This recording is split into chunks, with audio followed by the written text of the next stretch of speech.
Hello and welcome to Simple Scotch Reviews. Here we have a very quick hitter video. We have two Dewars to compare. Just want to put a comparison out there for anyone interested in trying Dewars on which to try, which to buy. I'd recommend both, but this is for if you don't want to buy them both until you try one.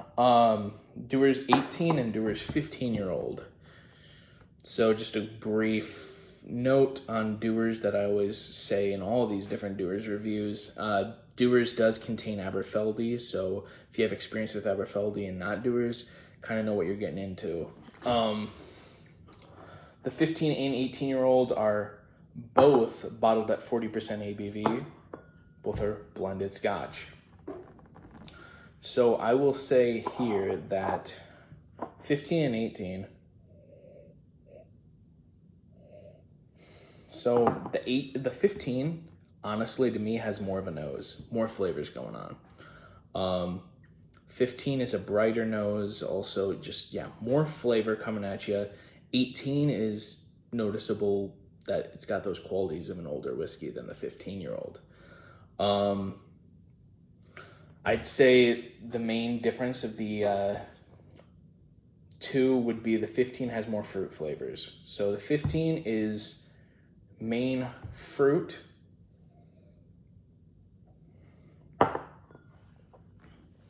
apple, pear, little peach, with a little sweetness with it. Whereas the 18, the main note is honey.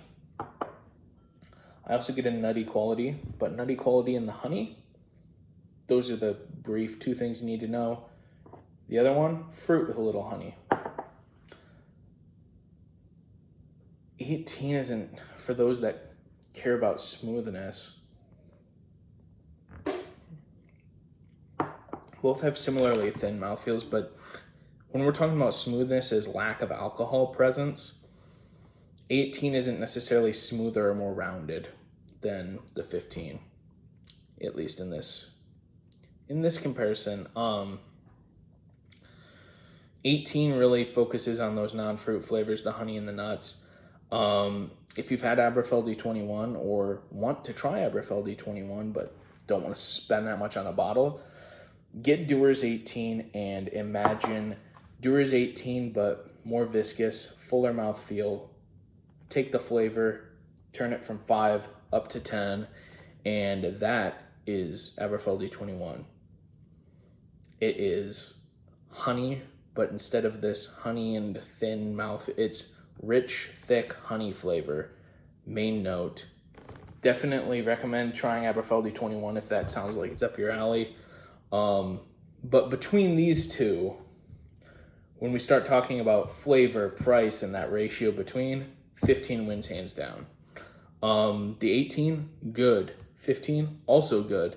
I think just for me, the 15 is just as good as the 18, and it's cheaper. Two different flavors, so I could see how some would prefer the 18 and those flavors. And in that case, it's not a bad value for an 18-year-old Scotch. But for the majority of people, I think 15-year-old with those fruit notes is going to be what you prefer, and it's got more flavor. But if you're someone that the nuts and honey appeal to you a lot more than a fruit flavors in a whiskey, then if you want those darker flavors, I'd go with the 18. It's not necessarily all that dark. It's a light, thinner whiskey, but I would definitely recommend the 18 for those people. But overall, just to circle back here for the end of this quick hitter, 15 is the way to go for a majority of people. Better price and comparable and potentially better flavor for most people. But either way, I think you'll enjoy them all, but I didn't include the 12-year-old. I had all the whiskey packed up. 12-year-old, I would not recommend over either of these. It's not bad, just saying, doesn't hold up to the other two, and it's not enough cheaper from the 15 to warrant consideration over the 15 in that value. So, hope this helps. If you haven't tried Aberfeldy, you're looking at trying, Dewars. If you haven't tried Dewars, looking at trying Dewars, hope it helps and enjoy this quick hitter. Like, subscribe, check out the channel. tons of reviews on there.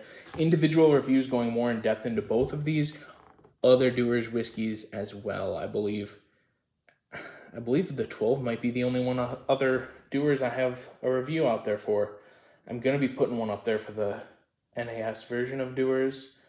Hoping to get a sample of Dewars, I think 25, but we'll see if that comes together. So either way, hope this quick hitter helped, and thanks for watching.